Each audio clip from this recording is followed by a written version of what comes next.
Je m'appelle Sylvie Guerrero, je suis rédactrice en chef de Tribune des Arts. Voilà 23 ans que je travaille pour ce beau magazine. J'ai toujours été passionnée d'art, donc entre le collège et le lycée, j'ai fait les beaux-arts à Genève. Je me suis ensuite passionnée pour la philosophie, donc j'ai enseigné cette matière pendant 2 ans quasiment au lycée en France. Et puis j'ai découvert ce beau métier qu'est le journalisme et ce titre, la Tribune des Arts, qui m'a tout de suite emballée et qui m'a fait découvrir aussi les montres et les bijoux, un autre domaine qui me passionne depuis. Tribune des Arts existe depuis 1979, ce qui fait qu'elle va fêter ses 45 ans l'année prochaine. Ça fait déjà une belle histoire derrière elle. Mais ce qui la rend surtout unique, c'est son créneau, puisqu'on mêle joyeusement l'art et l'artisanat avec la joaillerie et l'horlogerie de luxe. Ce qu'on aime par-dessus tout, c'est pousser les portes que les lecteurs ne peuvent pas pousser eux-mêmes. On s'invite dans les coulisses de lieux complètement différents puisqu'on passe par les marques qui établissent des partenariats avec des univers tout à fait divers.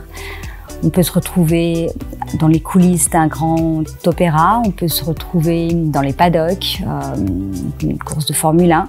On peut se retrouver dans des champs où sont cultivées une fleur ou des fleurs qui entrent dans la composition d'un grand parfum. Et à la Tribune des Arts, on est aussi très attentif à la qualité de son contenu, ce qui fait qu'on a souvent l'exclusivité pour des reportages ou des interviews. Alors pour moi, le luxe, c'est surtout les hommes et les femmes qui se cachent derrière.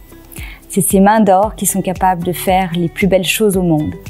C'est ces petits détails qu'on voit peut-être pas au premier abord, mais qui font toute la différence. Et puis le luxe, c'est aussi prendre son temps. Prendre le temps, par exemple, de lire un magazine à son rythme. Et enfin, je dirais que le luxe, c'est ne pas consommer l'information comme ça en la survolant rapidement. C'est ne pas prendre le prêt-à-penser tel qu'il se présente. C'est penser par soi-même. C'est ça le luxe.